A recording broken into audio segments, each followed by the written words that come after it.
श्री दुर्गाये नमः। ओम जयंती मंगला काली भद्रकाली कपालिनी दुर्गा क्षमा शिवा धात्री स्वाहा स्वधा नमस्तुते।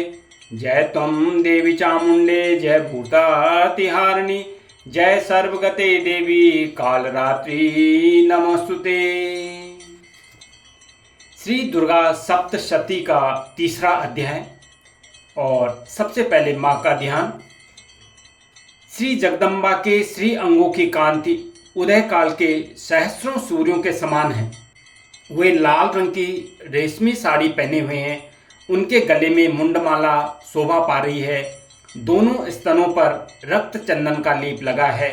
वे अपने कर कमलों में जप मालिका, विद्या और अभय तथा वर नामक मुद्राएं धारण किए हुए हैं। 3 नेत्रों से सुशोभित मुखारविंद की बड़ी शोभा हो रही है। उनके मस्तक पर चंद्रमा के साथ ही रत्नमय मुकुट बंधा है तथा वे कमल के आसन पर विराजमान है। ऐसी देवी को मैं भक्तिपूर्वक प्रणाम करता हूँ। दूसरे अध्याय में माँ ने महिषासुर की सेना का वध किया और उसके आगे ऋषि कहते हैं, दैत्यों की सेना को इस प्रकार तहस नहस होते देख महादैत्य सेनापति चिक्षुर क्रोध में भरकर अंबिका देवी से युद्ध करने के लिए आगे बढ़ा। वह असुर रणभूमि में देवी के ऊपर इस प्रकार बाणों की वर्षा करने लगा जैसे बादल मेरुगिरी के शिखर पर पानी की धार बरसा रहा हो। तब देवी ने अपने बाणों से उसके बाण समूह को अनायास ही काटकर उसके घोड़ों और सारथियों को मार डाला। साथ ही उसके धनुष तथा अत्यंत ऊंची ध्वजा को भी तत्काल काट गिराया। धनुष कट जाने पर उसके अंगों को अपने बाणों से बींध डाला। धनुष, रथ, घोड़े और सारथी के नष्ट हो जाने पर वह असुर ढाल और तलवार लेकर देवी की ओर दौड़ा। उसने तीखी धार वाली तलवार से सिंह के मस्तक पर चोट करके देवी की भी बाईं भुजा में बड़े वेग से प्रहार किया। राजन, देवी की बांह पर पहुंचते ही वह तलवार टूट गई। फिर तो क्रोध से लाल आंखें करके उस राक्षस ने शूल हाथ में लिया और उसे उस महादैत्य ने भगवती भद्रकाली के ऊपर चलाया। वह शूल आकाश से गिरते हुए सूर्यमंडल की भांति अपने तेज से प्रज्वलित हो उठा। उस शूल को अपनी ओर आते देख देवी ने भी शूल का प्रहार किया। उससे राक्षस के शूल के सैकड़ों टुकड़े हो गए। साथ ही महादैत्य चिक्षुर की भी धज्जियां उड़ गई। वह प्राणों से हाथ धो बैठा। महिषासुर के सेनापति उस महापराक्रमी चिक्षुर के मारे जाने पर देवताओं को पीड़ा देने वाला चामर हाथी पर चढ़कर आया। उसने भी देवी के ऊपर शक्ति का प्रहार किया, किंतु जगदम्बा ने उसने अपने हुंकार से ही आहत एवं निष्प्रभ करके तत्काल पृथ्वी पर गिरा दिया। शक्ति टूटकर गिरी हुई देख चामर को बड़ा क्रोध हुआ। अब उसने शूल चलाया, किंतु देवी ने उसे भी अपने बाणों द्वारा काट डाला। इतने में देवी का सिंह उछलकर हाथी के मस्तक पर चढ़ बैठा और उस दैत्य के साथ खूब जोर लगाकर बाहु युद्ध करने लगा। वे दोनों लड़ते लड़ते हाथी से पृथ्वी पर आ गए और अत्यंत क्रोध में भरकर एक दूसरे पर बड़े भयंकर प्रहार करते हुए लड़ने लगे। तदनंतर सिंह बड़े वेग से आकाश की ओर उछला और उधर से गिरते समय उसने पंजों की मार से चामर का सिर धड़ से अलग कर दिया। उसी प्रकार उदग्र भी शिला और वृक्ष आदि की मार खाकर रणभूमि में देवी के हाथ से मारा गया तथा कराल भी दांतों, मुक्कों और थप्पड़ों की चोट से धराशायी हो गया। क्रोध में भरी हुई देवी ने गदा की चोट से उद्धत का कचूमर निकाल डाला। विंध्यपाल से वासकल को तथा वाणों से ताम्र और अंधक को मौत के घाट उतार दिया। 3 नेत्रों वाली परमेश्वरी ने त्रिशूल से उग्रास्य, उग्रवीर्य तथा महाहनु नामक दैत्यों को मार डाला।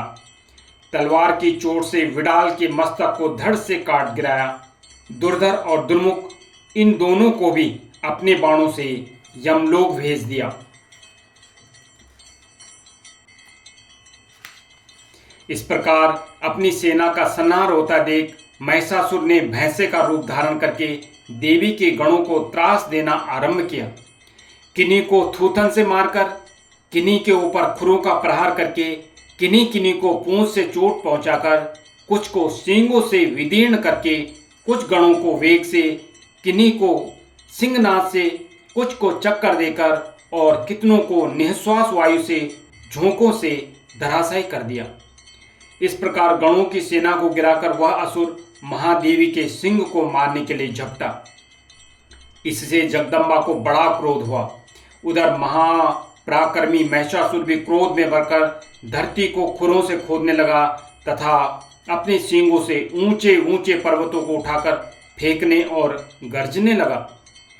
उसके वेग से चक्कर देने के कारण पृथ्वी क्षुब्ध होकर फटने लगी।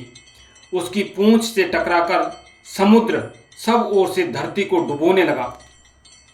हिलते हुए सींगों के आघात से विदीर्ण होकर बादलों के टुकड़े टुकड़े हो गए।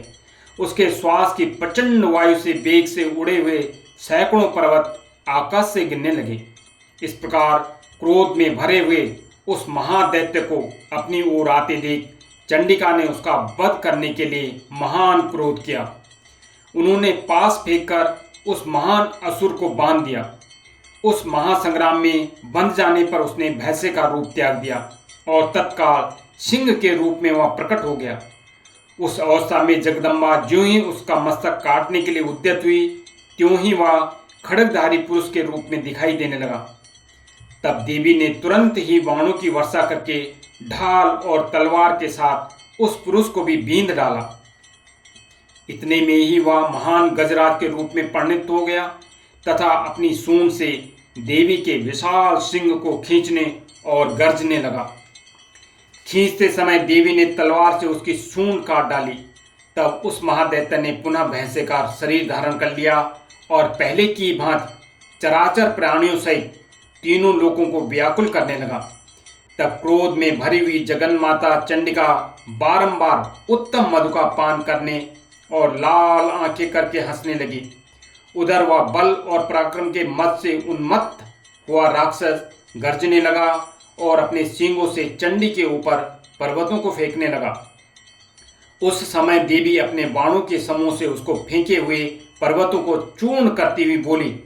बोलते समय उनका मुख मधु के मद से लाल हो रहा था और वाणी लड़खड़ा रही थी। देवी ने कहा, ओ मूढ़, मैं जब तक मधु पीती हूँ तब तक तू क्षण भर के लिए खूब गर्ज ले। मेरे हाथ से यहीं तेरी मृत्यु हो जाने पर अब शीघ्र ही देवता भी गर्जना करेंगे। ऋषि कहते हैं, यूं कहकर देवी उछली और उस महादैत्य के ऊपर चढ़ गई। फिर उसने पैर से उसे दबाकर उन्होंने सूल से उसके कंठ में आघात किया।